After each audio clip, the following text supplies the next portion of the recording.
All right. So once again, welcome back to QuickBooks. So in Chapter 7, we're going to be taking a look at how you can actually customize QuickBooks to either your liking or to the company's liking. Okay. So what does QuickBooks customization actually do? Well, in perspective of the user, all right, there's a few things that you can do. So, for example, if you're not liking the way it's formatted, you can do some slight changes once again. It's not as drastic as like we'd like it to be, but it's just a little personal as well as any company changes. So, for example, if you need to change the color schemes of the QuickBooks look, you can do that, and that's exactly what this whole entire chapter is about. So once again, we're also going to practice how to open up a portable file.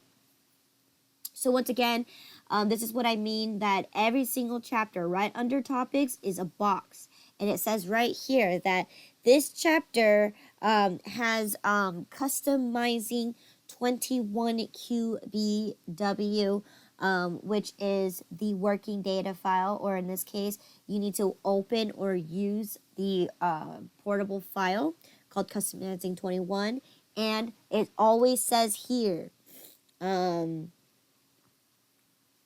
okay, in this case, usually every single chapter tells you exactly what the what file to use and what the password is. In this case, it tells you to go to the password is Questiva21. Okay, always, every single chapter will have this box in the beginning, so you know exactly which file to work at all times. So once again, let's go ahead and practice this real quick. So once you get to this home page right here, right? So what you could also do is you could also click on these as well.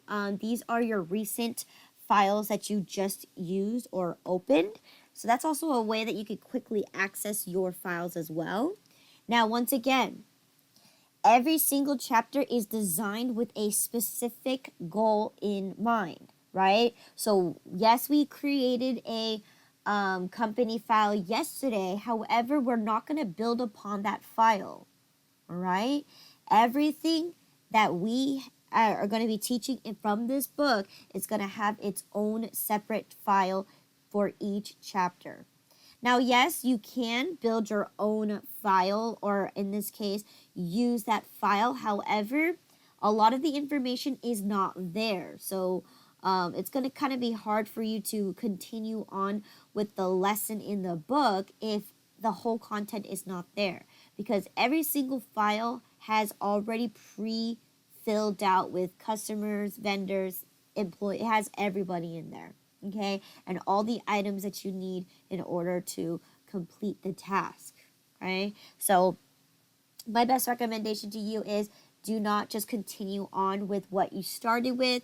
Follow the book and open up the exact file that they ask you to. So in this case, we're going to go right into the middle where you go open or restore a file. In this case, it is a, right now, it is a portable file. So I'm going to go ahead and click on portable file and click next. Now, this is where you need to locate it, okay?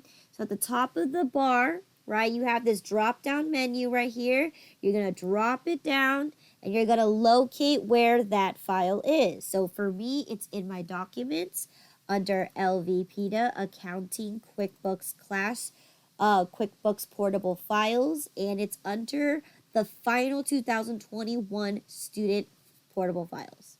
Okay. And in this case, I am looking at customizing 21. So right here, customizing 21. Double click it, and now it's going to ask you to save it. So next, you're going to click on next, and remember, it's going to automatically try to save it to your C drive.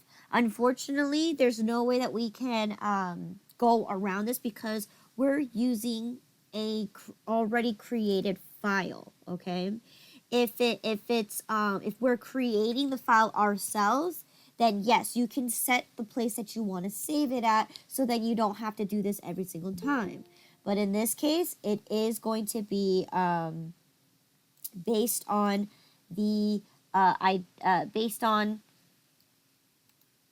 having to do it every single time. Okay, so let's go ahead and click on that drop down menu once again. And best recommendation is create a separate file. Okay, so once again, it's going to be LVPTA QuickBooks Class Portable Files, Student Portable Files. And here you guys are, AM QuickBooks 9.7. Now notice this. I opened that up and notice that my setup has a bunch of stuff and like there's a lot more than just one file in there. There's about a couple files in there. You have setup 21 in there twice. So that's what I mean by creating a folder, because once again, the more that you expand this, the more or files that you need to have in order for you to be able to use it. So once I have this folder that I designated, I'm going to go ahead and click save. All right? And while it's doing that, depending on how fast your internet is, it should load.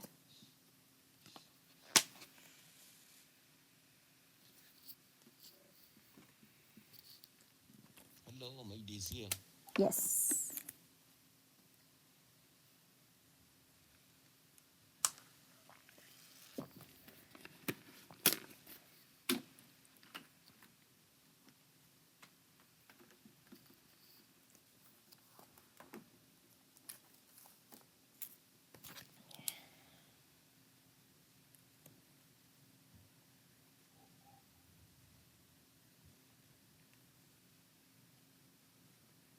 Okay. So once again, once you finish loading the file, it's going to prompt you to enter in the password. So this one's, it will tell you what user you need to be on. So in this case, I need to be in my admin user. And the password is always going to be capital Q UESTIVA 21. All right. And then you might get a little notification that says, do you want to continue? It could ask you to update it, and you always want to say yes.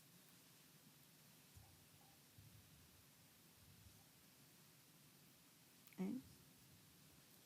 So we're just waiting for the file to open itself up, and then we can go ahead and get started.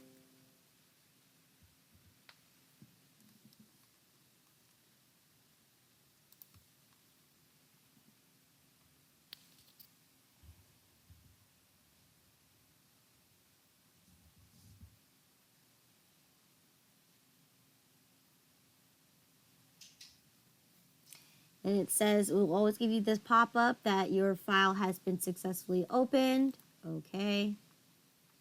There it is. Okay, so you're always going to have your home page, and if you have the accountant's version, you're always going to get the accountant's dashboard or reminder. So again, we can close this out. All right, so here we are at the home page. All right. So let's take a look at what the book is asking for today. So let's take a look at our book. So we're going to talk about preferences. Okay. Now we briefly went over preferences yesterday, right? When we created our company file, we had to set preferences. So in this case, if you guys remember, I was toggling between the company preferences, okay? Now, once again, these preferences are based on who is currently using the computer, okay? So you have two types of preferences. You have user preferences, also known as my preferences because we're looking at the screen. And then you have the company preferences.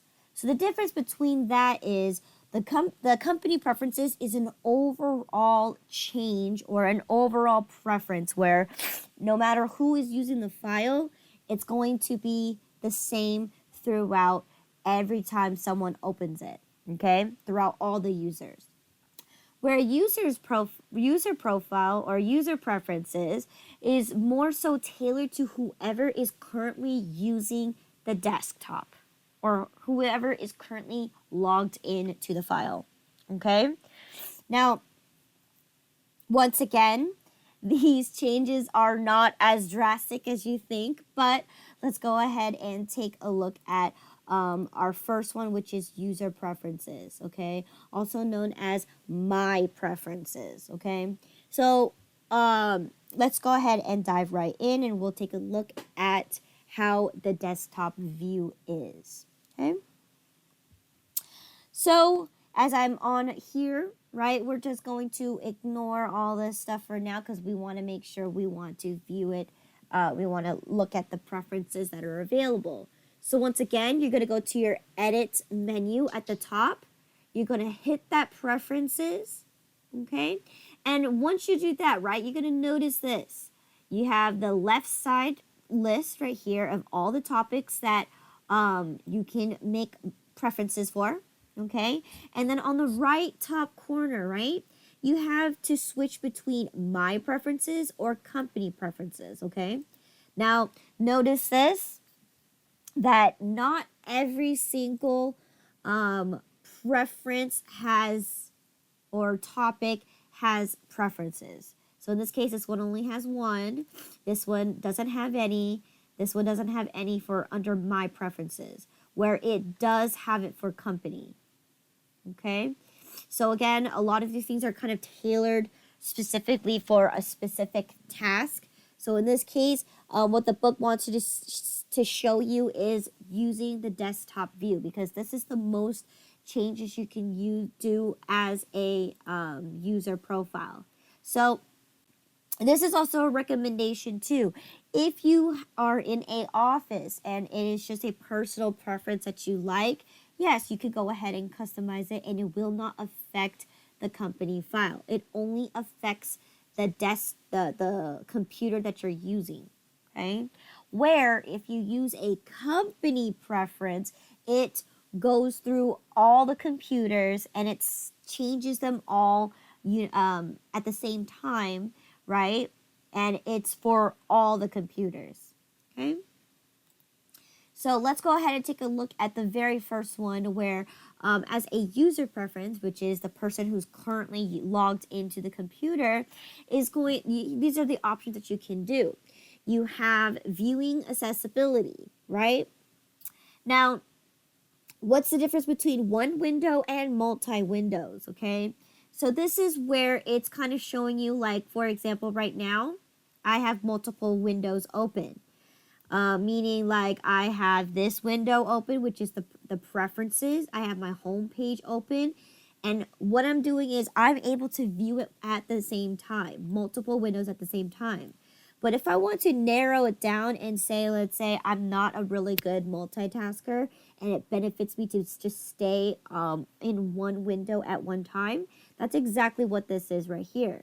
So if I click on one window, okay, that means I can only be on my home page at once. If I'm clicking on, let's say, my bill tracker, I can only open my bill tracker.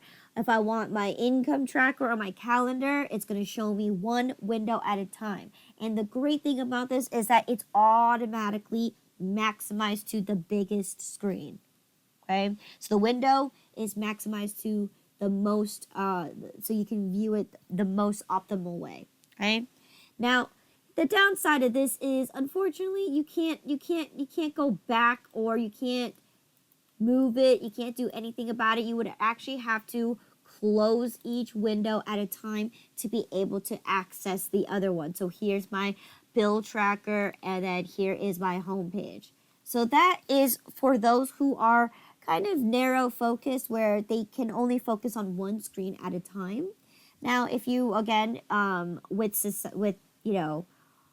depending on the individual, if they prefer to multitask, then it would be definitely a setting that you want to have, is that you want to have multiple windows at one time. Because here, now you see that it shrunk it up. I can see my home page.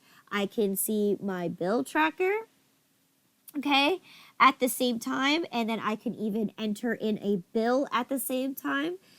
Because a lot of times, right, when you are looking at utilizing or entering stuff into QuickBooks, right, sometimes you might forget something and you might need to take a quick glance look at another window. That's optimal and that's obviously efficient. But what I'm trying to get at here is that it depends on the individual, on how they work and productivity wise, right? Whether it's efficient or inefficient, right? If they prefer to work with one screen at one time, then that's the option you could do there, all right? And that is customizable to the user. That means anybody else that logs onto your computer, right, and they log into their own username, they can have a different setting than this one right here. So once again, this is a desktop user preferences, which changes whoever is logged into the computer. All right. So Erica can have could have a single view windows if she'd like. All right.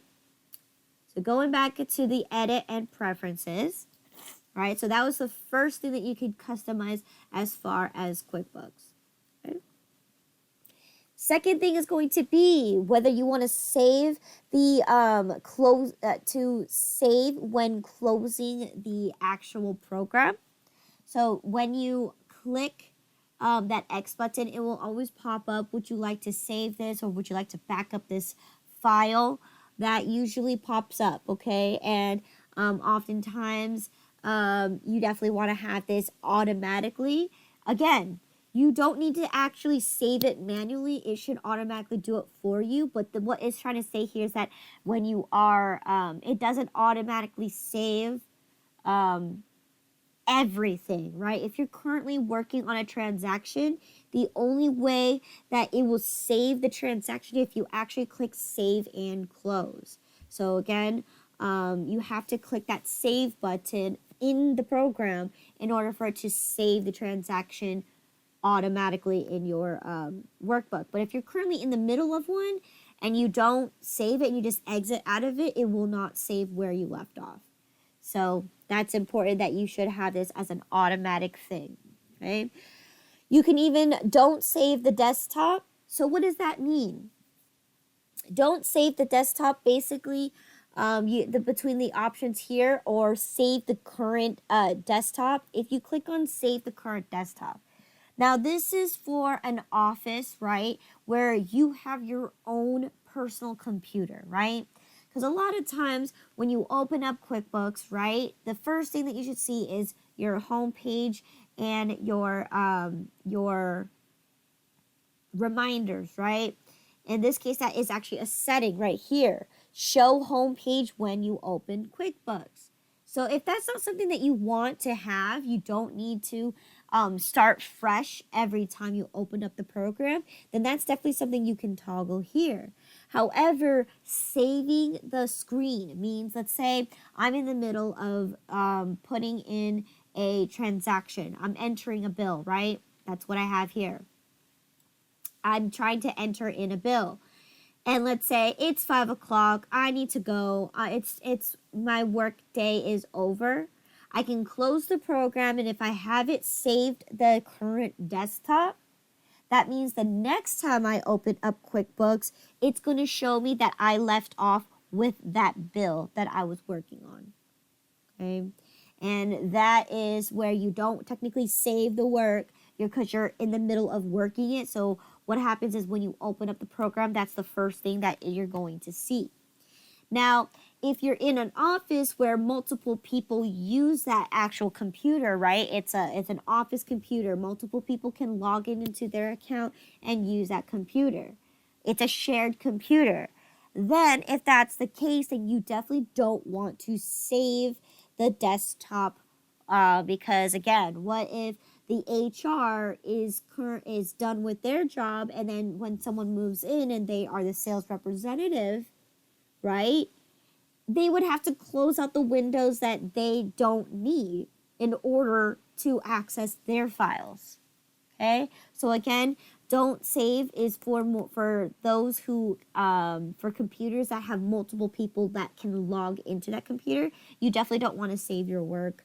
You definitely don't want to display the current page that you're working on, because once again, once you access that, then you have to reopen all of those transactions once again.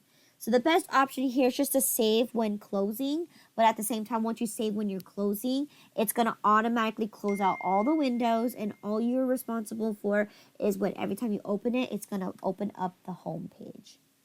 Okay?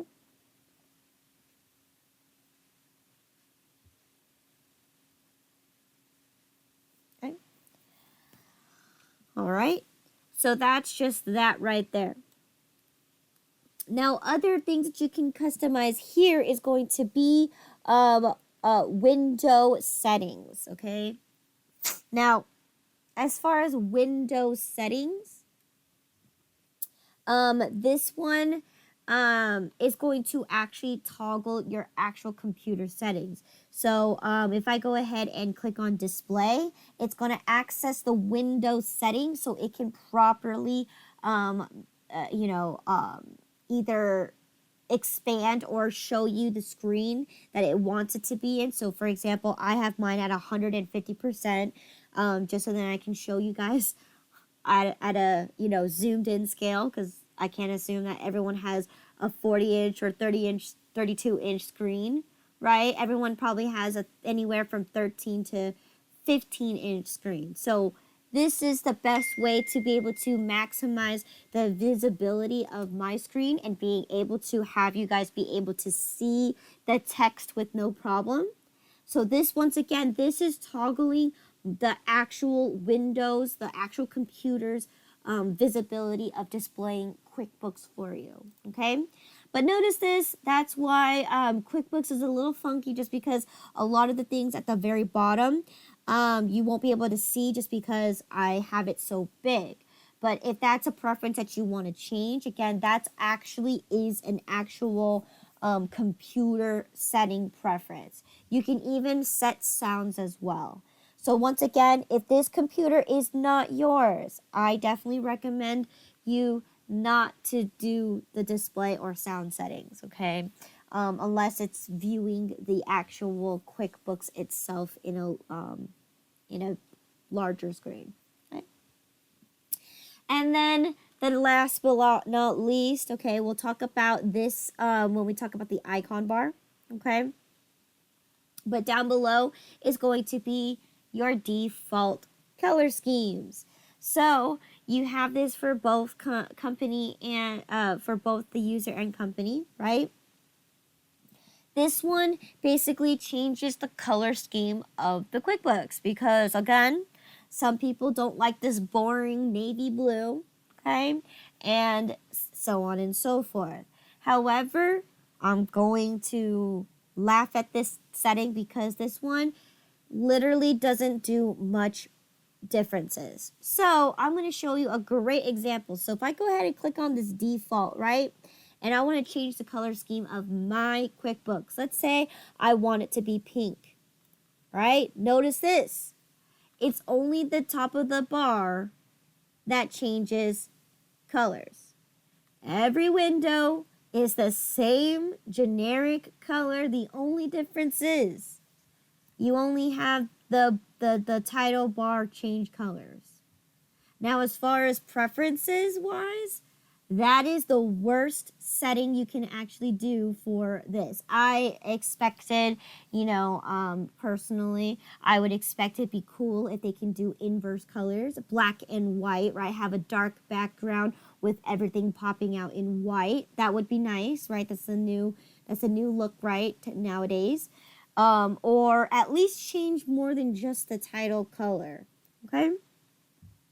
Now, of course, again, that is a personal preference, right? But most oftentimes, the reason why they have these color schemes is because, again, when you go into a company, right, every company has a designated color that is representing them.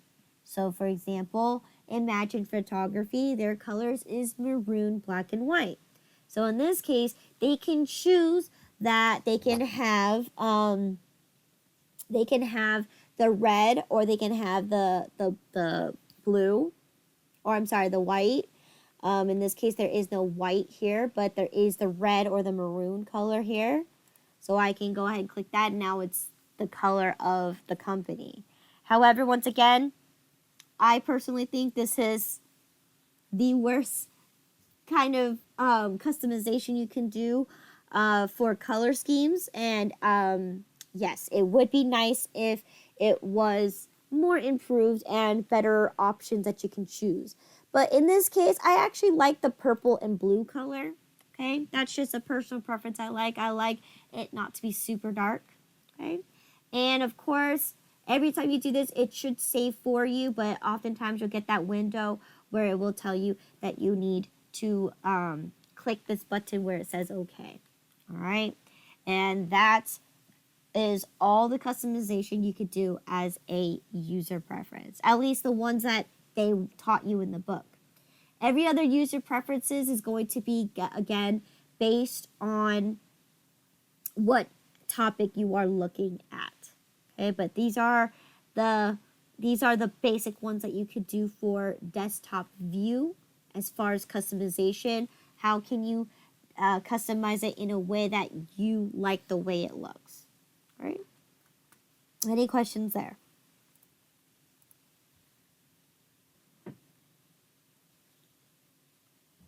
No.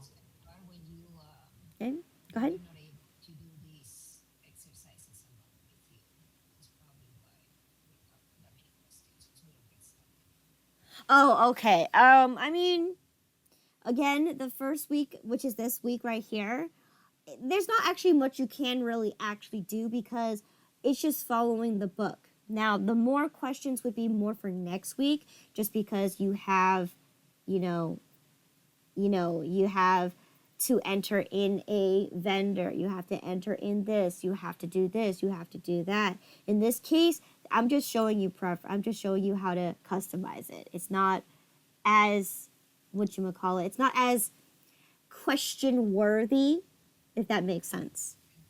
Yeah. It's pretty, so when we get into the program, it's kind of self-explanatory because it just gives you the stuff right away, right? Correct. So yes. So in this case, I'm just the first week of class, right? Creating a company file. That's straightforward.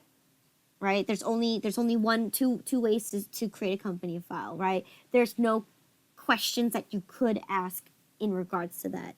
Where when we dive into chapter 4 and next week, where we actually dive into looking at the expense process, the sales process, what do you do with your customers? That's where a lot of questions come into play because there are not only one way to do it, there's about 7 to 8 different ways to be able to enter in a transaction. But it is self-explanatory, straightforward, as long as you have the book with you and just follow along. It should be self-explanatory. Yes. Okay. And I have not gotten word on whether the books are here yet. But I will text somebody during break and confirm to make sure, is it going to be coming here tomorrow by Friday, right? All right, so next thing we're going to be taking a look at is going to be the company side of preferences. So again, you can customize visibility for the home page, okay?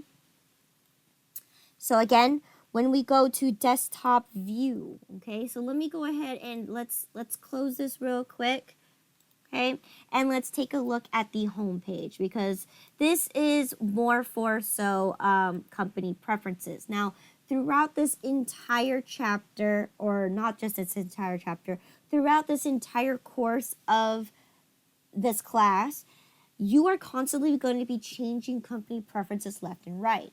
Every single chapter has something that you need to toggle in the company preferences. So that means the company preferences, what we're going to be showing you is just how you view it, okay? But everything else, right, in chapter 12, we got to take a look at how you can customize having account numbers and how to turn them off, right? In chapter 4, we're going to take a look at how you can customize either having to use class tracking or job costing, right? We'll explain that in chapter 4.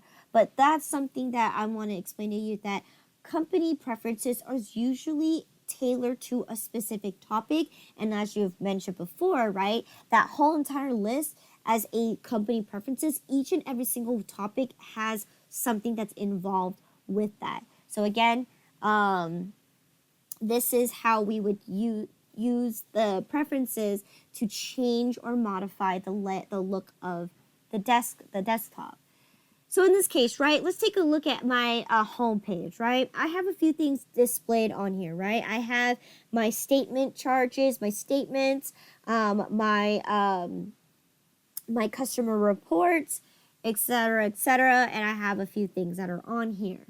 Now, I also want you to focus on this part too, because what I'm going to show you is how to actually customize the home page. Now, if I go to, so let's take a look. So the home page, as you can see, I have inventory on. So as you can see, if I have inventory on, I have this little process where I'm making purchase order, and I'm going to be entering them in versus inventory. So if I go to my preferences once again, and I'm in desktop view, and I click on company, you're going to notice that they have a few things that you can display on the customers and vendors section, right? And this is more so to show you how to customize the home page, right? In this case, do I want sales receipt? So oftentimes, if you're the kind of company that doesn't accept cash and you guys are pure invoice only, you can actually get rid of that icon. You can even get rid of statements and statement charges. Okay. Right now I think I have a bill open, so I can't change that. So I'm going to go ahead and click OK. Now, once again, it's going to give you a message saying it's going to save these changes and close your window. Okay. So notice this, right? Next time I open up my home page, now my customer statements is gone, right? I don't have that section anymore. It's black, it's blanked out. It's all whited out, okay? That statement charges and everything. Even my sales receipt, if you notice, it was right here because I'm strictly only a person that creates invoices. So that means I'm only expected to receive payments and deposit the money. There's no section for statements and there's no section for that sales receipt, okay? So that is also one of the ways that you can customize the home page. So that's a little, I guess, off the book kind of thing. But that's not the only thing that you can customize on the home page. There's actually, when you answer all of those questions, so do you use inventory? If you do, then yes, that is going to, that will create your home page. So I had to do that real quick.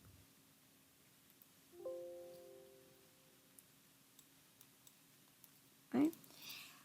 Do you charge sales tax? Yes, you do. Then you'll have this little section right here where it says manage sales tax. Okay. See, manage sales tax.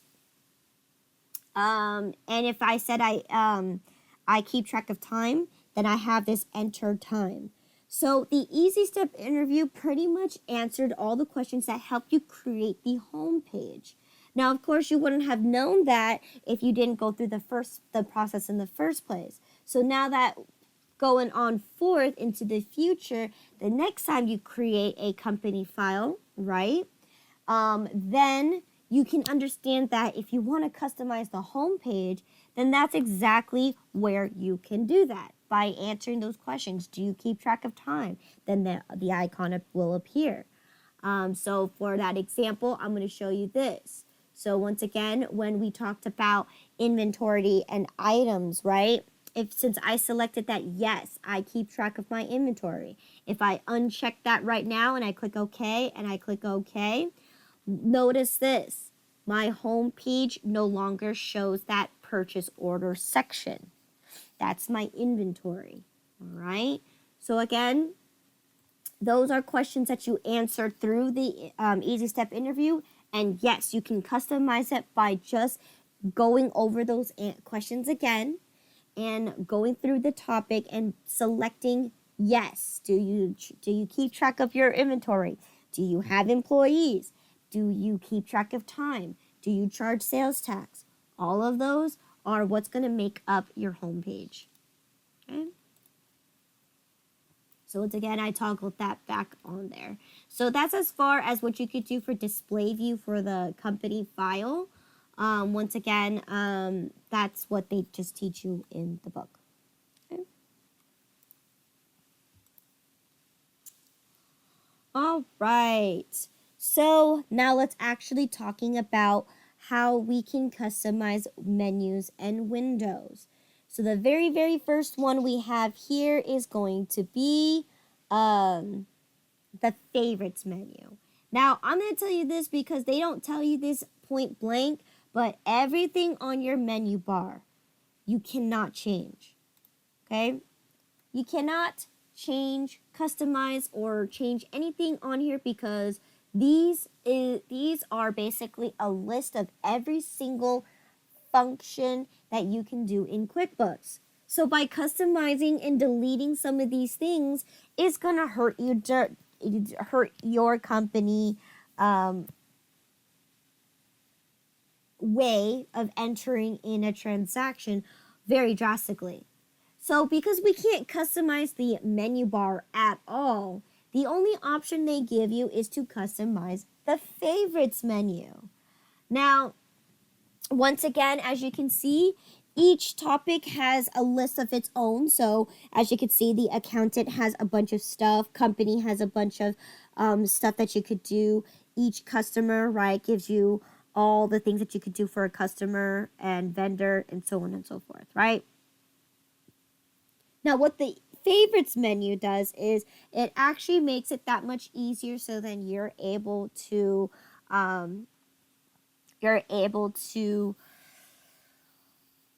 locate a transaction under the menu bar a lot quicker and a lot more easier. Or it could be something that you frequently use, okay?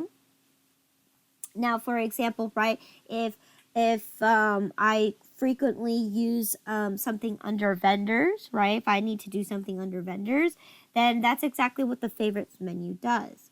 It allows it to make it that much quicker to access it instead of having to go to vendors and then go to inventory activities and then go select one of these, right? Instead of having to search for it, the favorites menu basically is like another shortcut so you're able to access that exact transaction. Okay? That is what the favorites menu is, and that's the only thing that you can customize in regards to the menu bar. Okay? That because everything in the menu bar is every single transaction that you can create in QuickBooks. So again, you definitely can't modify that, but the only thing you can do is the favorites menu. And let's talk about visibility of the favorites menu first before we actually customize it. Okay? So if you don't see the favorites menu available on your QuickBooks, what you're going to do is you're going to go to View. Okay?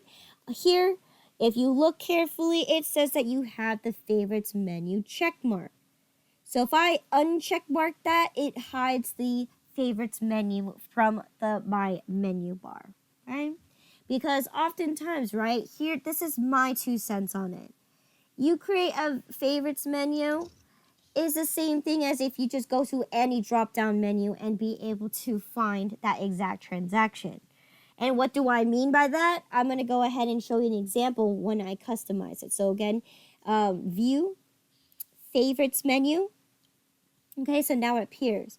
If I click on favorites, the next one is going to say customize your favorites menu. Okay? And you're going to get this window right here. So once again, this is going to be a list of every transaction that you can see. And as you can see, it's based on the actual tab of each one. So under the accountant tab, you have all of these transactions. Okay. Okay. Under company, you have all of these transactions. Okay. So those are the same things that you could do if you're actually on those tabs. So what this does is basically gives you a list of all the transactions that you can find on the menu, and what it has you do is create your list that you actually use. So for example, a chart of accounts is a frequent account that I use. So what you're going to do is you're going to click on that add button. Okay. Let's see what else I use. Let's go to company. Cause let's see what's under company. Ooh, make journal entries is something I like to do, right? Let's see, under company, you have the home page. The home page might be useful. Company snapshots, I don't need. Calendar is definitely something I would like to have at all times.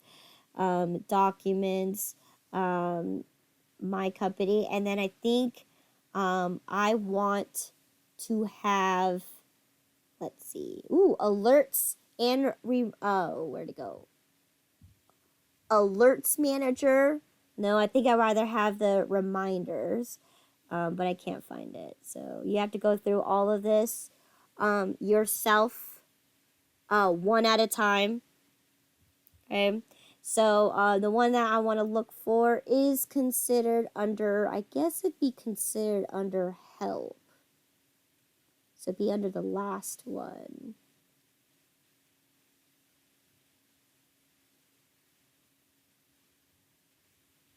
Okay. Ooh, you could do budgeting, lists.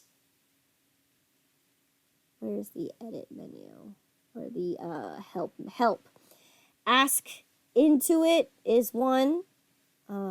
If you frequently run into problems, Ask Intuit could be a good one. I'm looking for Ask the Accountant. Okay. And I don't see it. Okay, that's fine. Maybe I'll do Ask Intuit, since that one is a good choice to have. Right? If you ever run into problems, you can always ask Intuit. Okay. So now that I created my list, right, what I can do is I can say, well, Ask Intuit should be the very first thing there, just in case I run into issues, right? That's something that I can locate immediately. Where next thing I would like to have is probably a calendar. Oh wait, Ask Intuit, I want that to be first. Okay, chart of accounts. I don't know why I can't move. Okay, oh, here we go. So I want Ask the Accountant to be at the top. The calendar should be next. Chart of accounts, journal, and homepage. Okay, let's just say that's what I want on there. And I'm going to go ahead and click OK. So now let's notice this. When I click on the favorites menu, that's exactly what happens. It drops down all the things that I selected that I wanted in order. Now again, this is what I mean by how useless this could be, because how much more effort do you have to do to get to your chart of accounts when you can simply just go roll over to list and you have chart of accounts right there? Okay? Same thing with other stuff like reminders. You could just go over to company and you have reminders right there. Okay? So a lot of these things, once again, Intuit, they just try to help you, so then instead of having to dig through all of these things, right, it's a lot more easy, accessible, right? It's right there. You know exactly, it's a frequent transaction that you always use. Then that's definitely something that could work for you. But in my personal opinion, I think it's useless because you can just simply just go to each menu and be able to click on it. The menu isn't that long. Okay? It's not like it's like 2 pages long where you have to search for it. No, you just have to just go through it, and it's pretty straightforward. So as far as the favorites menu, it's optional, but that is something that you can customize in regards to your actual desktop. Okay? All right. So, next thing we have here in the book, I believe, is going to be taking a look at customizing the icon bar. Okay, so let's take a look at how do you customize the icon bar. Well, let's talk about visibility, or how we can utilize the visibility of the icon bar. Okay. Now, as you can see, it can hinder a lot of people if it's on the left side, because now that shortens up your window almost by, depending on how big your screen is, that's a decent chunk of the screen that is being taken up, right? On the left side at least, right? Where sometimes if you have it displayed like this, it can kind of be a nuisance because it's just in the way, all right? So there are other ways that you can do this. You can hide the icon bar by going to view, and you can actually click on hide icon bar. So therefore, if you don't ever use the icon bar, you can use that and you can maximize the visibility of the home page or whatever transaction that you're currently on. So for example, I can click on enter bills and I can maximize it to the largest screen. Okay. Now, for some reason, okay, by default, it should be on the left side, okay, like this. Now, you can also have it on top as well, okay? Now, once again, depending on how you organize your icon bar, because you can customize the little icons and what you want to go to. So remember, the icon bar is basically your centers, no transactions, okay? They're just centers, okay? So they take you to shortcuts to centers. So for example, right, I have my company, it's going to take me to the center there. Income tracker is going to take me to another page. It's not going to help me enter in a transaction, okay? You can't enter a bill by clicking bill tracker, no. You would have to click on bill tracker to take you to a center. Then you can go ahead and enter in the bill. Okay? So that is what I mean by shortcuts to these things. Now again, the icon bar, right? It's only useful to you if however you customize it for. Now again, this is a default way to enter in a transaction, so this is definitely something that you will be tested, because that's one of the 3 things that you're using to navigate. Now, once again, the reason why I say that it's kind of useless to have the icon bar at the top of the window is because you have the home page here. It's not that much more if you have to go to company and the home page is there. I mean, the difference between here and here is not very big, right? Income tracker is going to be considered under customers. Yeah,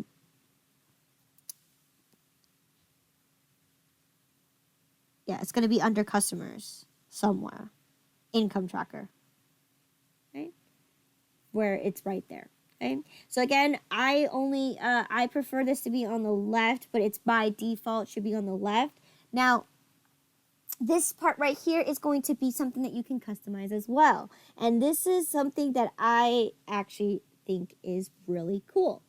So if you go to edit preferences, right? If you guys remember under display, desktop view under my preferences, if you guys remember, I skipped this one section right here. This one says switch to colored icons and light background for icon bar. So if I go ahead and click that, check this out. At least this one is something that I can work with, right? Having like a light background and the colors like this is really nice, right? It gives the file a little more interesting looks, right? But if I go ahead and click this and click left align, it goes straight back to the old navy blue with the white icons. Okay. you cannot customize it going this way, which is kind of weird. I would imagine that if you could do the top of the bar, why is it that you can't do it on the left side of the panel? I don't know. That's QuickBooks issue. Okay? But let's say once again, right? But that limits my visibility on the windows that I can view. Okay? So with that looking like this, right, there are ways that you can go ahead and minimize. So if I click this little button right here, right, it will collapse it. And that way you don't hide your icon bar and you can use the visibility of the screen, right? You can use the maximum size of the window and be able to do your transactions there. And you can always uncollapse it by clicking that arrow and it will bring you back your icon bar. Okay? So that's just the options on how to view it. Now let's talk about customizing it.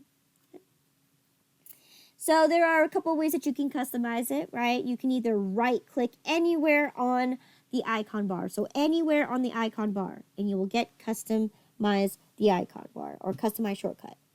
Okay? You can also do that going through the view, right? And you can customize icon bar that way. Okay. So let's go ahead and customize the icon bar. So you're going to get this exact little window here where it's similar to the creating the favorites menu. However, this one's a little slightly different. So notice this, that you have all these information already here. So this is, it tells you what the icon bar currently looks like. Now, if you want to add something, so I think this is really cool. So I'm going to go ahead and add a calculator. Okay. Because that's definitely something that you could definitely use. Now, when I click on calculator, right, it's going to tell me, well, how do you want to label it? Do you want it to say calculator? If not, you could shorten up to where to say calc. In this case, I want it to view the whole thing where it says calculator. Calculator. Okay? And then, of course, you get to choose the icon that you want it to display. So in this case, I'm going to use this one because this one makes it sense. It looks like a calculator. I don't want to choose any other icons here. I want to choose this one. All right? And of course, what's the description? It is a calculator. So I'm going to go ahead and click OK. So now it's added at the very bottom of my window or my bottom of my icon bar. I don't want it at the bottom. In fact, I want that to be the very second thing that's on here. Okay? So what I'm going to do is, you see these little black dots again? Okay, just like the chart of accounts, that black little diamond is going to allow you to scroll to bring the account, or in this case, bring the icon either up or down in the actual icon bar. So in this case, I'm going to drag this all the way up until I can get it all the way to the top. So I want this to be under my home page. Okay? And if you notice this on the left side, it does it for you automatically. So you can kind of view it at the same time. Is this what you want to see it as? You want the home page, the calculator, and then my company? So what I want to do here is I also want to maybe arrange other stuff. So if I'm going to have, maybe I don't want my company, I can choose to delete that. Okay? So now I only have income tracker, bill tracker. And what I want is I'm going to drag my calendar, because I think a calendar should be definitely something that I want right underneath my calculator, right? So I have home, I have my calculator, my calendar, my income tracker, and then my bill tracker. And then everything else underneath it. Okay? And you can even add spaces in between if you want to break up the difference between these transactions and versus other transactions, right? Or other centers. So in this case, I maybe want to put the space. Okay? Maybe I want to put the space in between the home and my calculator. So then I'm able to look at that. Now again, the spacing is not that big of a difference, but in this case, it just gives you like a little extra space between. And then once you have that, and that's exactly how you like it, you can go ahead and click OK.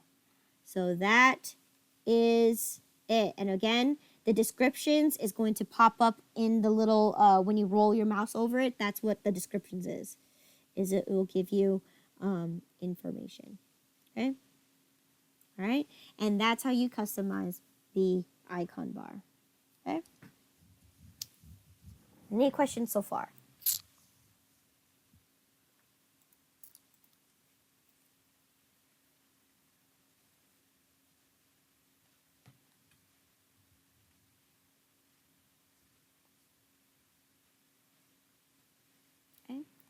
So there is one more feature that you can do when it comes to customizing the icon bar, okay? And this one is actually a really neat feature that I think is really cool about the icon bar, okay? And that is going to be adding windows, or in this case, adding a report to my icon bar, okay? Now, how do I do that? Well, first, let's open up a report, just a random report. Okay, what is a report? That is definitely something that I'm going to show you in chapter 6, of course. But every single chapter has a section for reports. Okay, so in this case, what a report does is it gives you basically a summarized or a graphic depiction of any content that you have that answers a question about the company. Okay, so in this case, right, I'm going to go ahead and create this report first, and then I'm going to add it onto my thing right here. So let's go to reports, and let's create a contact list. Okay. So if I go to reports here, and I go to list, right, I can go ahead and view a telephone. Where is it?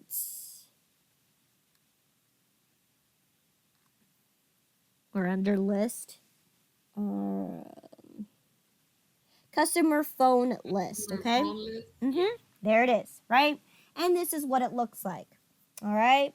And what I can do is I can, once I have this window open, right, I'm going to customize it the way I want it so then I can view it the way I like it, right? In this case, you can customize it to have the balance information. So once again, I'm going to customize this so it views the balance information. Okay.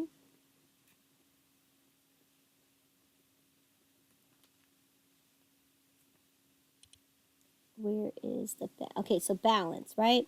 I want the customer's balance information. Okay. Maybe I want the balance totals. Okay. And I'm going to go ahead and click OK. So now it displays to me my customers and the balance information on here. So here's our balance totals. Okay. And what I'm going to do here is I'm going to go up to my view menu, and I'm going to click on add customer phone list to my icon bar. Okay. And once I do that, it's going to give me this window saying, okay, well, what kind of icon do you want it to look like? I think the first one, let's do the second one. And let's see, what do you want this to say? I want this to say customer balance information, but customer balances.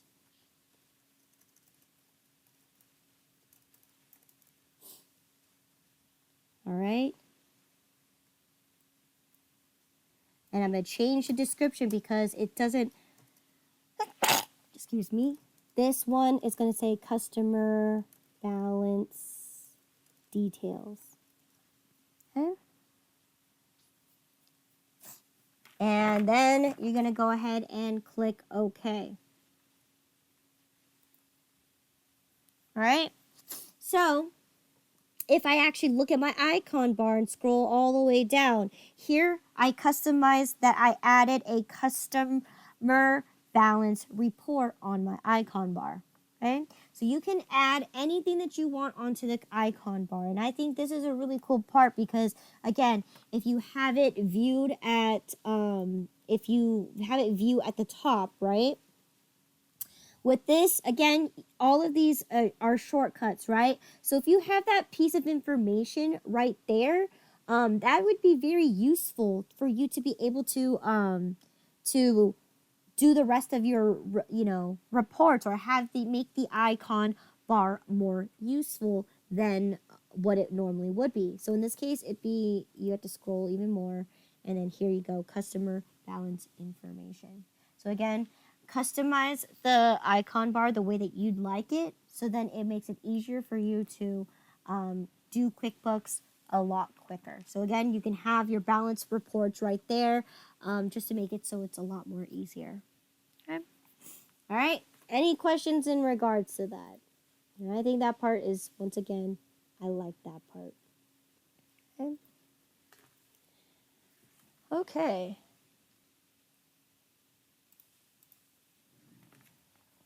I think we're good on time. Yes. Okay. So I believe the next section is going to be talking about lists.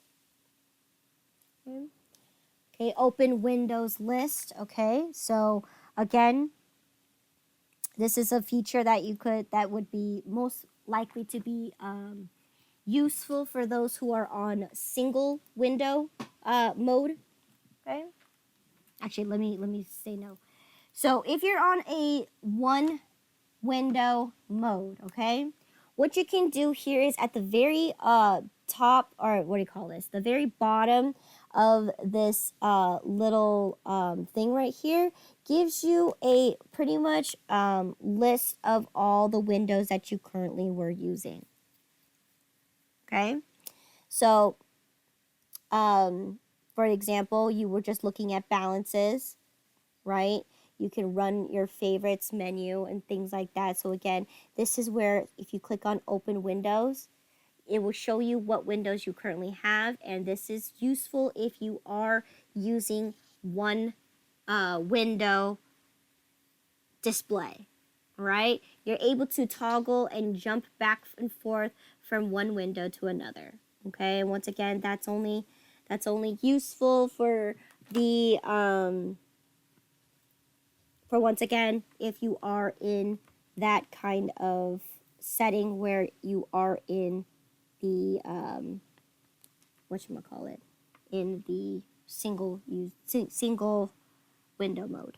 Okay, so that's the open windows list, is that it shows you all the windows that are open and you can toggle between them. Okay, so again, you have your shortcuts, which is your original default settings for your icon bar. You can view balances, okay, and then so on and so forth. You can even run reports too, okay. But in this case, right, that's what the usefulness of this section is for if you're in that type of setting. Okay. All right, then next is going to be QuickBooks List. Now, QuickBooks List is going to be a bunch of different ones here. Okay, so if I go ahead and go into my QuickBooks and I go to my list on my menu bar, these are the options of the list that you could create. Now, again, each one is going to go through in each chapter, right? So the more important ones that we went over was the chart of accounts, right? That's something we did in chapter 12. Items list is chapter 8, where we create our products and services. Okay. Fixed asset list is going to be if you purchase fixed assets, what it does is it helps you create the list and basically keep track of the item for the fixed asset. price levels. Price levels is when you have a certain group of customers that you charge different pricings for, okay? So a good example would be a commercial customer versus a resident, right? You would definitely charge your commercial customers at a higher price because they can afford it. Whereas residentials are more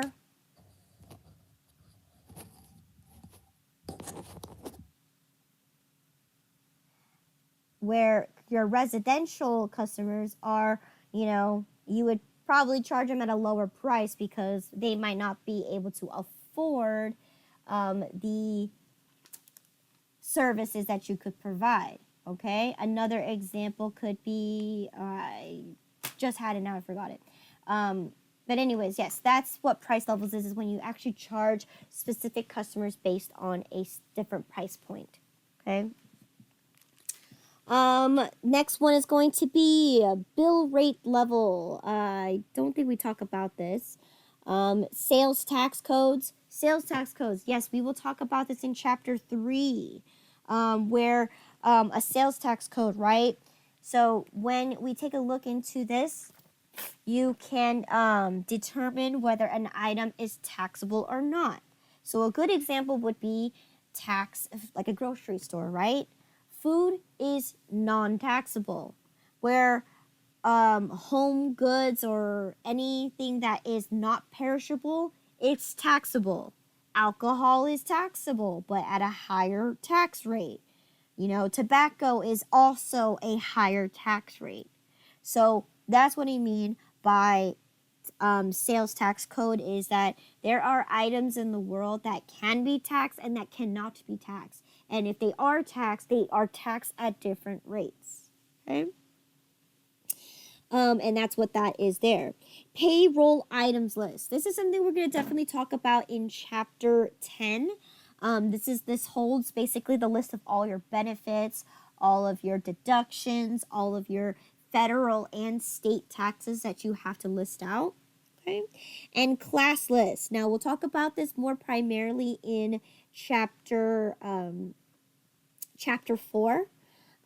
Class list basically is a determining factor of how you do business, but in a way that you are able to organize your income and your expenses based on whether it's a location, based on a product line, based on department, etc., whichever way. So then you're able to create reports that can reflect those meaningful separations. Okay? And other names list. So if you are not a customer, if you're not a vendor or an employee, you're going to fall under others list, other names list. And again, other names list is straightforward. If you're the boss, are you a customer?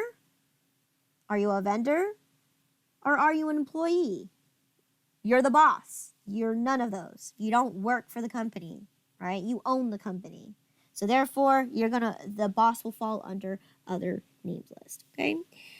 Other customer and vendors, things that you can do, okay? And templates. Templates is what we're going to talk about today, where we can actually customize sales forms, sales receipts, anything to make your company unique. When you send a letter out to somebody, a customer, a vendor, you want to make it look unique, not generic and boring. Okay, so that's what templates is. So again, list, there's a lot of things under lists, and I think in your book, it only gives you a couple examples of specific items that we're going to actually be looking at. So the very first one is going to be the terms list, okay?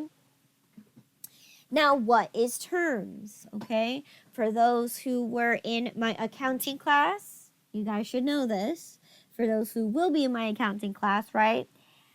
Terms is basically kind of like an incentive to get money quicker than expected, right? What do you mean by an incentive? Usually terms are, you say, hey, if you can pay me within 10 days, I will give you a discount to basically reward you for the efforts of you just giving me the money faster. Okay? So there's a deadline, and then there's a discount due date, and then there's a percentage that usually comes with terms. Now again, not all terms have a discount attached to it, right? Some terms could be just net 30, where I'm not going to give you a discount, but I am going to tell you it's due in 30 days. Okay? So that is what terms are.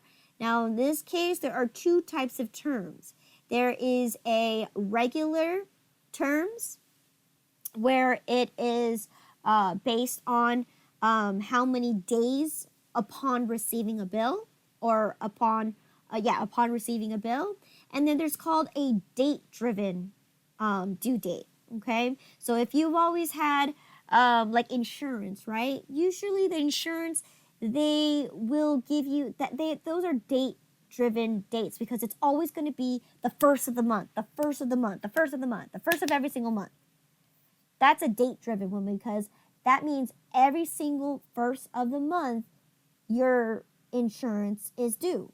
Okay, whereas something that when you receive a bill, so for example, a lot of a lot of credit card companies are actually date driven. But for example, if you just purchase something from a vendor, usually they give you a certain amount of days after receiving a bill, upon receiving the bill. So that's the first thing we're going to take a look at real quick. Okay. So let's go ahead and take a look at that. So I'm going to go to list once again, and I'm going to locate my terms list, which is under customers and vendors, I believe. Under customers and vendors. Yes, terms list. Okay.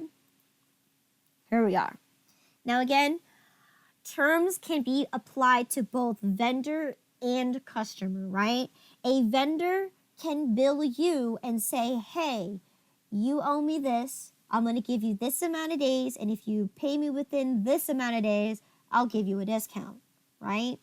And vice versa. If we act as the vendor for our customer and give them an incentive saying, hey, I'm going to go ahead and say you owe me money, but I'll give you a discount if you pay me within X amount of days. So that's why this is important that you know that this is both vendor and customer related. Okay, so as you can see here, we have 1% 10 net 30, 2% 10 net 30. Okay, we have consignment. So once again, that's going to be you pay depending on after the expenses has been incurred. Okay. You have due on receipt date. So that means the day that you receive it, it's due on that day. Then you have net 15, net 30, and net 60. Okay. So in this example here, we're going to go ahead and create a new terms. Okay. Just exactly like how we've been doing, how we enter in a new account is the same exact way. Look at the formatting of this. It looks exactly identical to the chart of accounts. At the very bottom of the window, you have your drop-down menus or drop-up menus. Okay, so for example, I want to go to terms and I want to create new. Or I can simply right-click anywhere on the terms list and click new. Okay. So once you get that, you're going to get another window where it tells you, well, how do you want to set up this terms list? Okay, so I believe in this one, this example tells you that you're going to do a 2% 7 net 30. Okay, so 2%, all right, 7 net 30. Okay. So what does this mean? Okay, it's a standard term, okay, where the net is going to be due in 30 days. Okay. The discount percentage is going to be 2%. Okay. And then the discount if paid within 7 days. Okay? And then I'm going to go ahead and click OK. Now notice this. The way that I wrote it is all funky. So what I can do is I can simply right click it and edit the terms. So in this case, no commas are needed and it's just a capital N. So I can go ahead and edit my terms and be able to modify it that way. So no commas, right? And like that. And I can go and click OK. So there you go. That's what I want to add right there, is that I have a 2% discount if you pay within the 7 days. If not, the whole bill is due in 30, right? And that's how you create this terms. Now again, when we talk into going into making a sales, right? Or even when we receive a bill from a vendor, right? You will see this terms available, okay? So basically, let me see if I can show you an example. I believe entering a bill is an example. So let me see. It's a vendor, enter bill, okay? You'll usually will have the terms section here where it allows you to enter in terms for a vendor. Okay, so in this case right here, terms, right? And I can choose between the list that I just created, right? And that means when you received a bill from a vendor, right, they're giving you an incentive. If you pay with them quicker, they'll give you a discount on that, okay? So that's what's cool about that. So I'm going to go ahead and close this real quick, okay? Now that's just creating a regular terms. That's giving you days upon receiving the bill. Now there's another one that you could do, all right? So I'm going to go ahead and go down to the bottom once again, and I'm going to click new. And here, this time, I'm actually going to create a date-driven term. So in this case, right, if I'm going to be creating a date-driven term, I want to make it so then that it is that I am able to create it based on a 1% due on the 5th. Okay, so again, is going to be 1% due on the 5th of every month, and if not, the whole thing is going to be due. Oh, where did I lost it? And then the whole thing is going to be due on the 10th. So net 10th.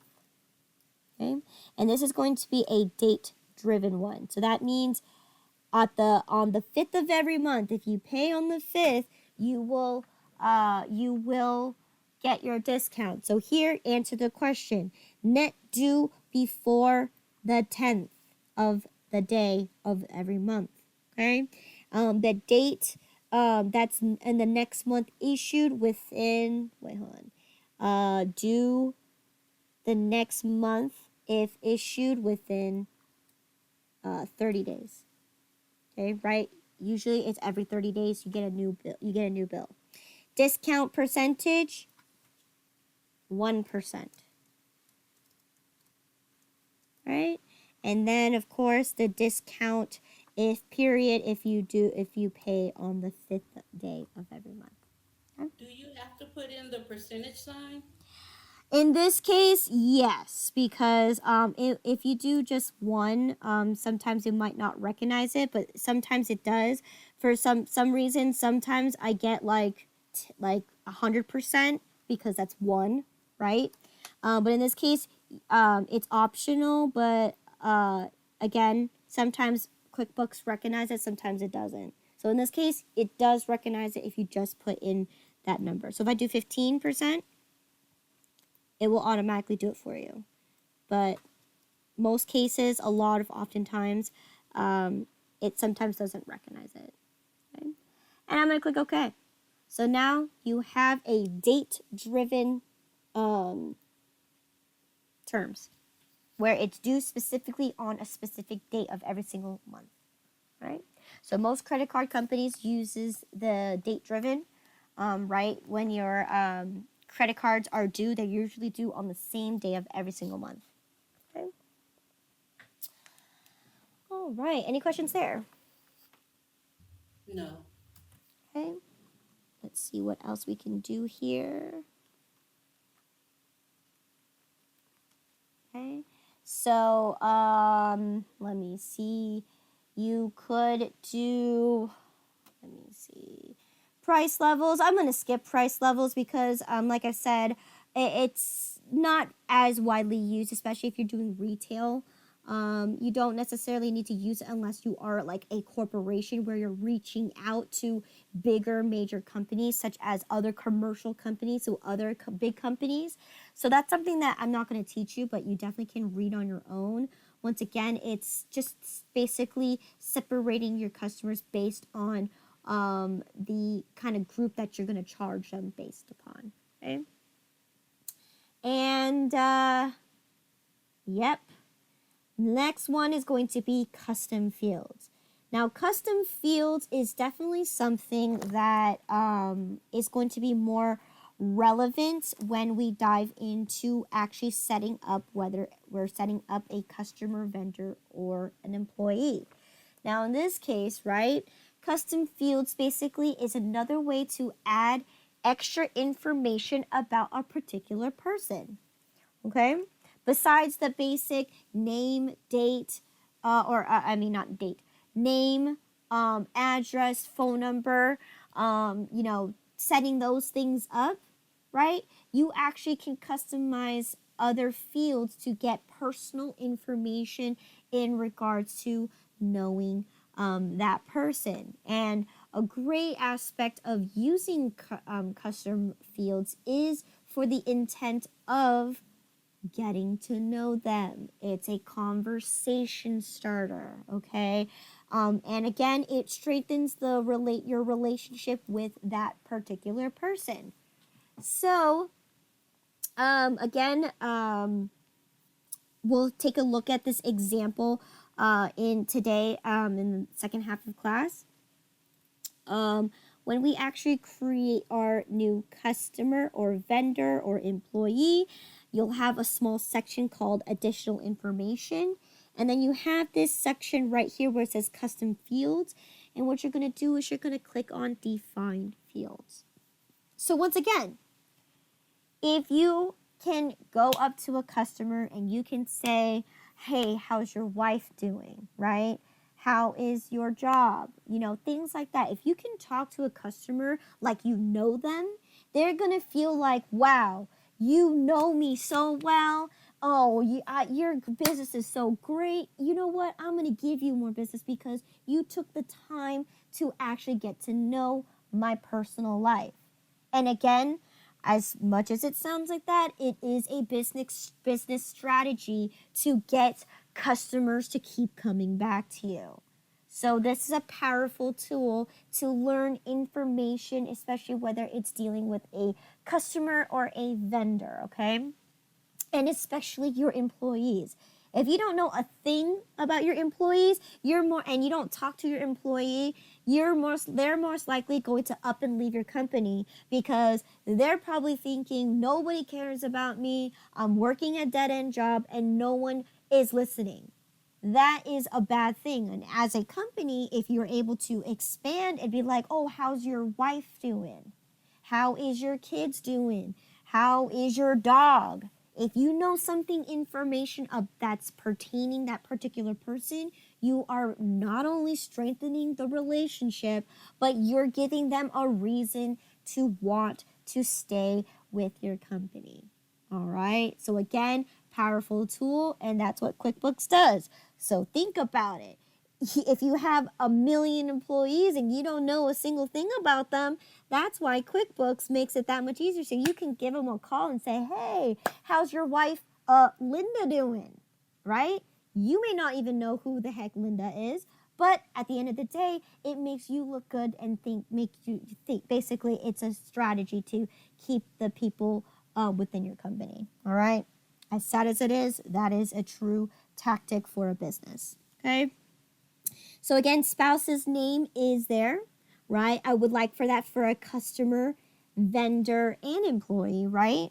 Because in this case, right, if I have a relationship with my 1099 worker, right, which is a vendor, and we have a casual conversation saying all these things, you could bring up, hey, how is your spouse doing, right? And if you know the name, they would want to come back and work for you, okay? Another thing that you could do is if it's for a business, right? So this is a vendor, right? If a business wants to reach out to you and let's say you know something about them, for example, right? PETA has been around for 10 years, right? This year is actually the 12th year it's been around. Okay, it's been around since 2000 something, right? If I knew that information, right, I could be invited to their company party, their whatever it is, right? And if I know that and I send a gift to them, then the company is going to strengthen the relationship. Be like, hey, you know what? How about this? Since you took the time to understand this and you came to my party, let's collaborate and do something grand with your services and my services combined. Once again, it strengthens the relationship and it makes you that much better of a company. Okay, so in this case, I'm going to say for a business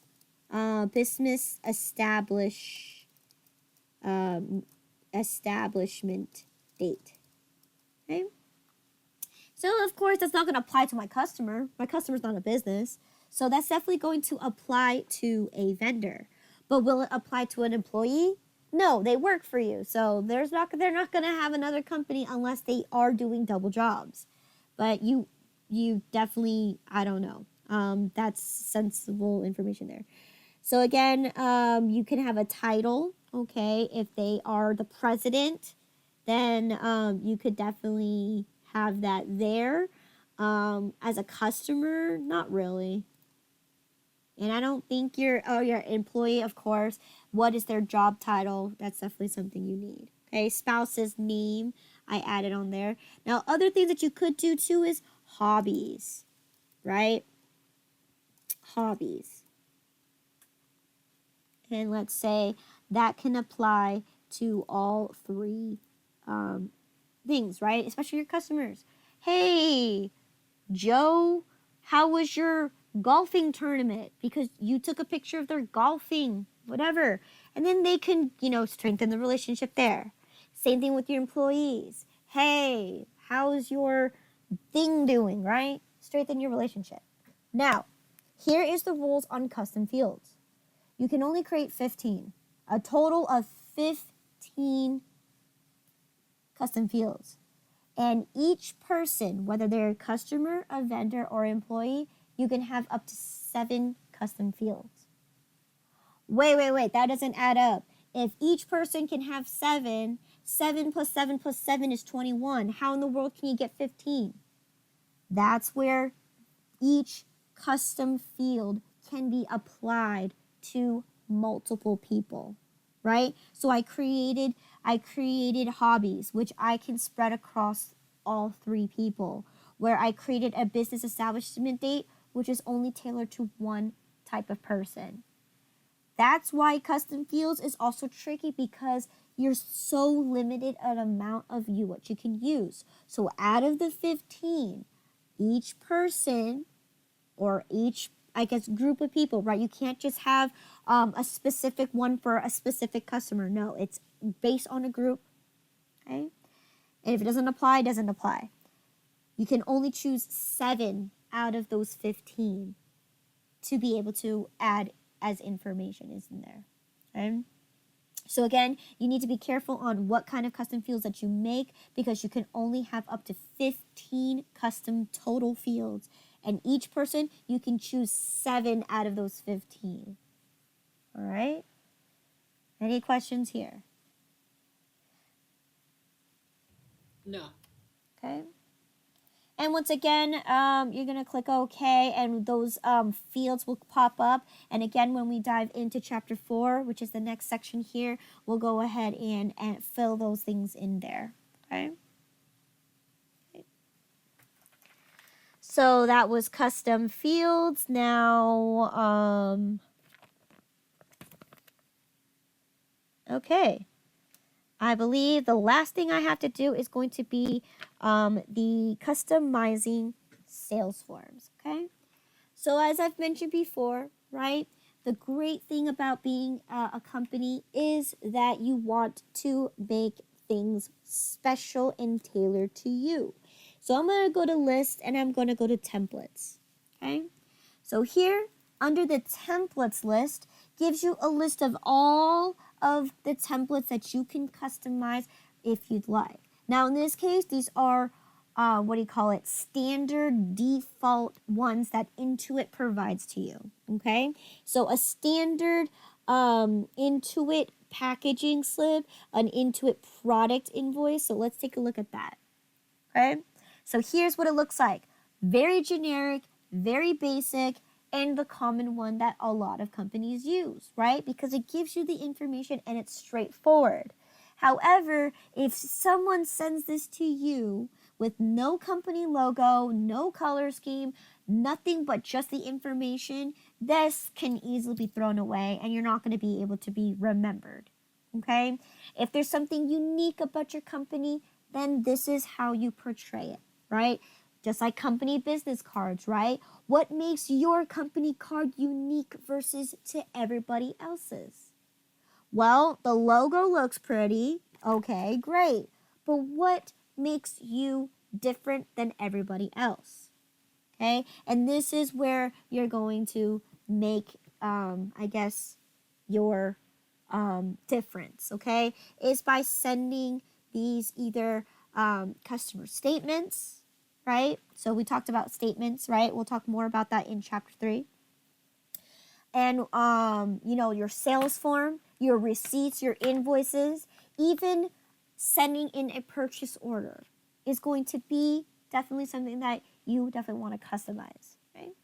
The only thing that you cannot customize in this entire thing is going to be a check, obviously a bill, because you're receiving the bill, so you're not going to be able to customize your bill, and so on and so forth. So it's only just primarily for the sales process. So invoices, packaging slips, sales receipts, purchase orders, estimates, and sales orders. That's pretty much it. And payment receipts. Yeah. Okay. You cannot customize checks, obviously, because there's a lot of windows that you need to have, right? And you don't want to miss something to make your check not available. So checks are already standard because it's also by the federal treasury as well. It's already been made a certain way. Okay. And again, bills, you can't change the way they look. You receive it from somebody and you just enter it in there. Okay. So how do I customize my own template?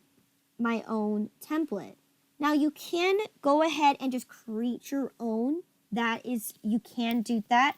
However, you're more likely to make a mistake because you might miss information, right? You might forget to put the total balance at the end of your receipt, all right? So what they actually recommend you to do is to actually create a invoice or a sales receipt, depending on what kind of thing that you're creating. They want you to use a pre-existing one and build upon that. Okay, so for example, we're going to do Intuit Services invoicing. And I'm going to go ahead and make a copy. So I'm going to go down to templates and I'm going to go ahead and make a duplicate. Okay. And it's going to be a service, which is an invoice. Yes. And I'm going to click OK. So at the top here, you have copy of the Intuit Service invoice. Okay. If I double click on it, now I'm going to go ahead and edit my invoice the way that I want it to look like. So in this case, I can modify the color schemes, I can modify the font, I can add a logo, I can change this, I can add information to this. So again, this one is a preset so you don't forget or miss something on your actual receipt. Because oftentimes, if you create this on your own, you will forget something in here that, and then when you send it out to your customers and your customers point it out, it will make you look bad. Okay? So again, all this information, right? You have the title, okay? You have the company name, of course, the address, the labels, right? You have all of this information, okay? So first thing we're going to take a look at is going to be logos and fonts. Use a logo. Why, yes, I will use a logo. So in your student portable files here, okay, you do have a company logo right here. It's this logo, and you're going to click OK. And that's what it looks like. Okay? It's a little camera, and that looks cool. All right? And let's see. Select a color scheme. Okay? Please select. Okay. What kind of color scheme is your company? Well, in this case, I said it is maroon. Okay? And Maroon, and you said another color. It was two. With blue? maroon, I think it's maroon, black, and white. Black and white. Okay, so in this case, of course, black and white is boring. So in this case, I'm going to change it to maroon. So if you actually look carefully, right, the actual bars and the boxes itself are going to change colors. Okay. Now again, let's say I want to change the title or my company name. I want to make sure that you can visually see my company name. So what I'm doing, I'm going to change the font there. Okay, and let's say I want, so down here gives you an example of what that looks like. I like that one. Okay, let me try a different one. No. Okay, let's go back to that one. I want something bold. Maybe this one's nice. No. Let's just do this one. Okay.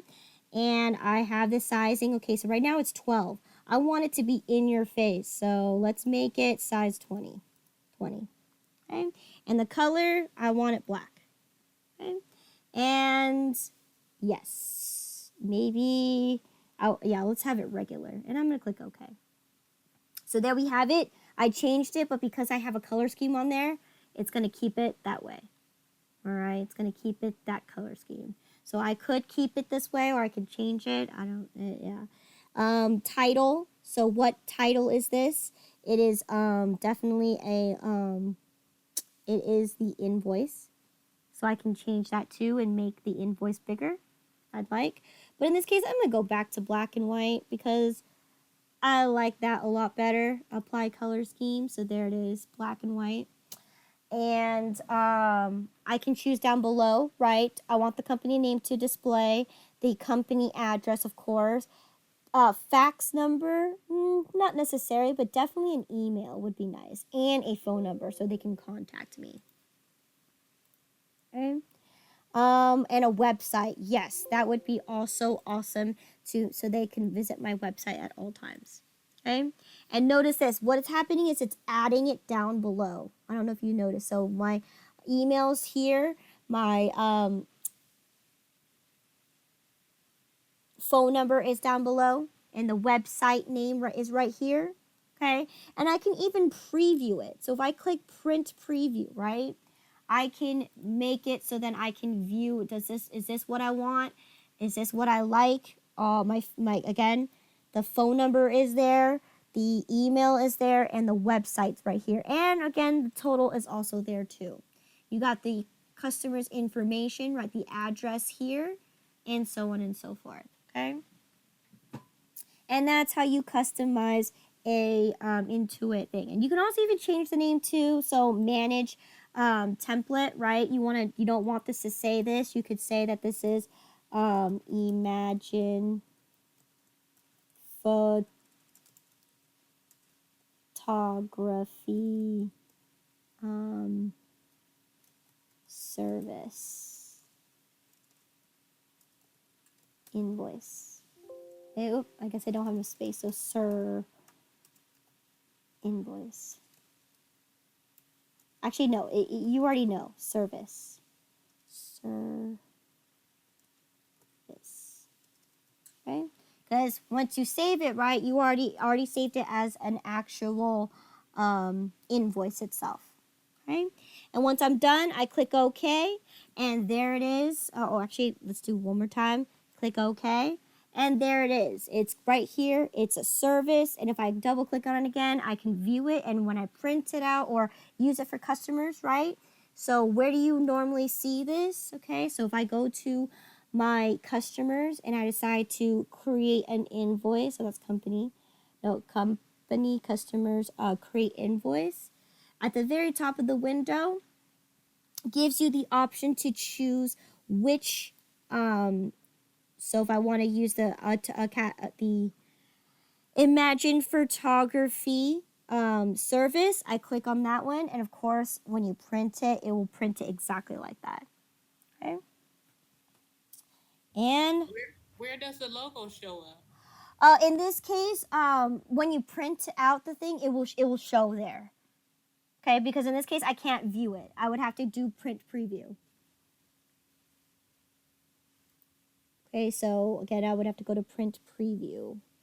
Okay, so print invoices, and it will give me a preview. So preview. So that means when I print this actual invoice, this is what it's going to look like. Okay.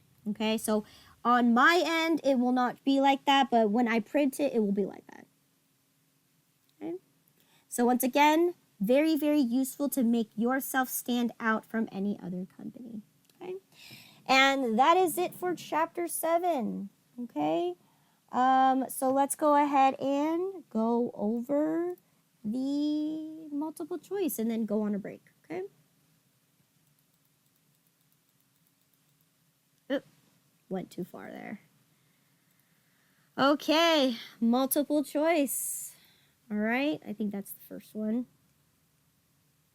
Review questions. Okay, multiple choice. Yes. So the idea here is that you are going to select the best answers from the following questions. Okay, so number 1, okay, you can create custom fields for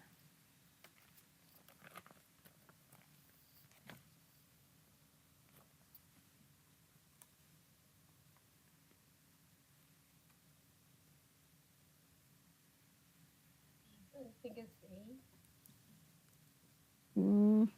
not just only customers. Who else can you create them for? Letter D. Letter D, Customers both and vendors. customers, vendors, and employees. Okay, you can't create a custom field for templates. In this case, you can customize a template however you'd like. You don't need to create a custom field for that. Number 2, okay, the 2 types of preferences are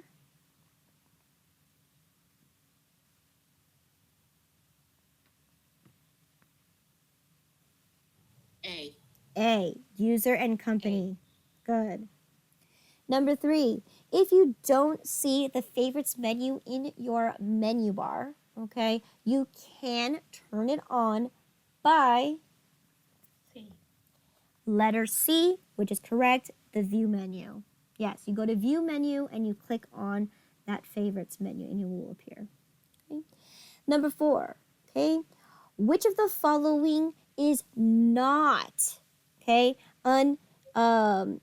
unavailable template type in QuickBooks? C. C, checks, yes. Oh, okay. I was Right. gonna say B. No, there is one for statements, for customer statements, yes. Credit memos, yes. Sales receipt, yes. But for checks, no. So you had to do your reading to find this part out. Okay.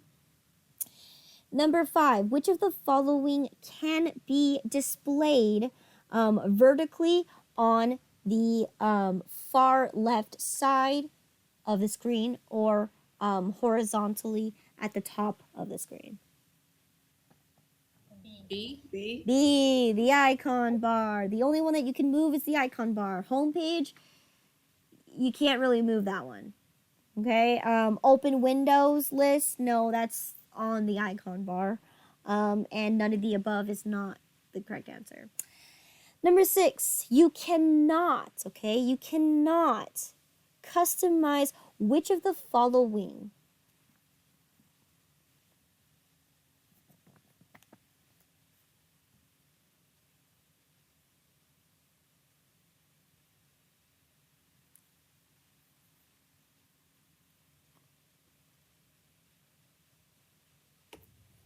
I think it's B. As in dog or boy? D as in dog. D as in dog. Good. I agree. I agree too. Okay. In this case, that's correct, right? You can definitely customize an estimate form, right? We talked about that in templates. You definitely can customize the icon bar, right? We just spent a whole 5 minutes on that. And the layout of statements. Yes, if you remember, I can hide the statements on my home page, right? So the correct answer is D. No, you cannot customize the open windows. It's a list of all the windows that you have open. How can you customize that? Okay. Number 7, okay, to add an icon to the icon bar, you can use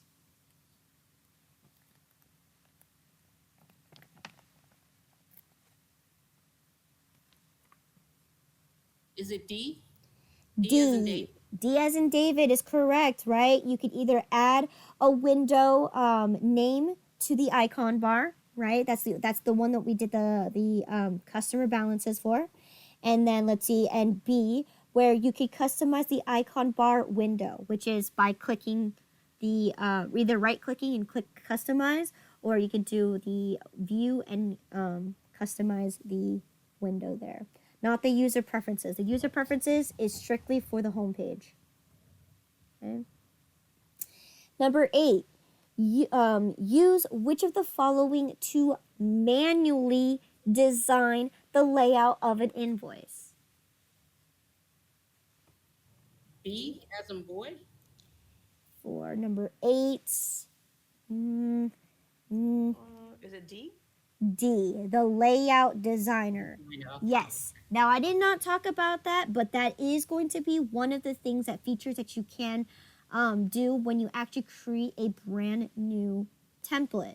Now, again, the book tells you to just use another template, but you can't do that. Again, this is extra information that you should know, and you could find this out by reading. Again, reading. So again, D is the correct answer. Okay? There is an actual layout designer. Okay. Number 9, okay? The 2 types of price levels are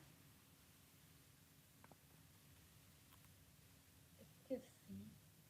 C, per item or per customer. No. I think D. D. D, per Yes, customer maybe. and per vendor. No. Okay, because in this case, price levels do not apply to vendors. They only apply to customers. You skipped the price level, didn't you? I may have skipped it, but you should have read this. I don't recall reading that part. I'll go back over it. Okay, so in this case, the letter is A for fixed percentage and per item. Okay, so I didn't teach this part because, again, there's a lot of information and I think you need to know other information than price levels. But price levels is going to be, again, when you have a particular customer that you either, set prices for, and you can choose it. You can either set a percentage, like you can charge them a higher price based on a percentage level, or you can actually charge them per item. Maybe you give your retail people a discounted price, but you give your actual people who come to your store a higher price. That is right. That is that question right here for number 9, which is something you had to read because I didn't go over it. Okay. Number 10, you would like to offer a discount when some customers pay their invoices early. Okay? What list would you open to start creating this discount? A. A, the terms list, right? That is correct. Okay. Number 11. Okay. The simplest way to offer a regular discount to a customer is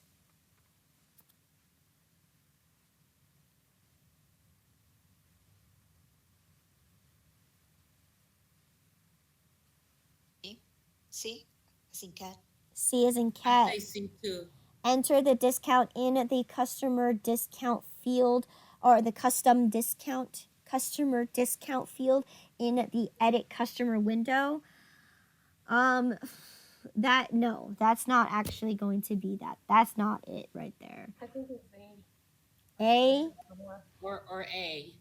set If it wasn't that one, I'd say A too. set the price level of the customer's invoices. Yes, you can do that. That is an option, but it depends on how you customize your formatting of the actual invoice itself.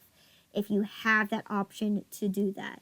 Now, in this case, this is something we're going to learn in chapter 2. So, in this case, the answer is actually D. You're going to set the default price level for the customers on their actual profile. Okay, so again, this is a trick question. This should be something that's in chapter 2 more so.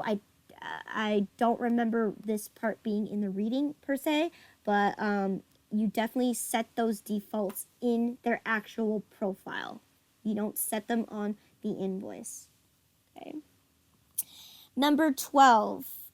Question 12 says, where do you control the default settings for your home page?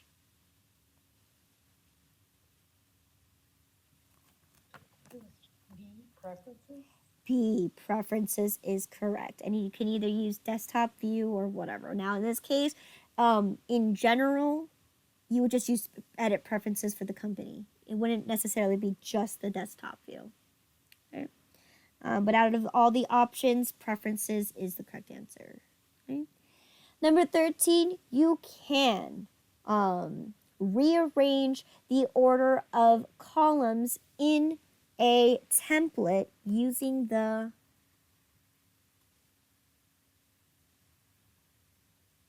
I say A. managing templates window. This is talking about rearranging them. Yeah, okay. C. C is the correct additional customization window. So once again, I didn't go over that just because the book pretty much tells you to just take a template and do it that way. They don't actually go into the layout as much. They don't tell you, they don't help you create your own template. Okay. Number 14. Okay, to switch between multi open window, use the blank. D. D. D, right? Open window Yeah. on the icon bar. Open windows, yes. Number 15, last but not least, the icons on the home page. Either A or D, but I'm gonna say A. Always show. Okay. That's half correct. Wait, and this is 15, right? Yep, 15. That's half correct. That's Letter D. It's both A and B. that's B and C. So that's why I say it's half correct. It's not 100% because you don't always have to have them showing, right? You can always turn them on and off. So that's what I meant. That was half correct. Okay, B, where it says can be hidden. Yes, it can be hidden, right? And C says don't show. The feature is inactive. Yes, of course. That part for sure. C, it never shows if it's whether it's active or not. But in this case, you can hide them. So always show is not correct. So the answer is D, both B and C. All right. Okay, so good. We're gonna stop here, and we're gonna go on break. So right now it is 10:30. So take your 15-minute break and be back no later than 10:45.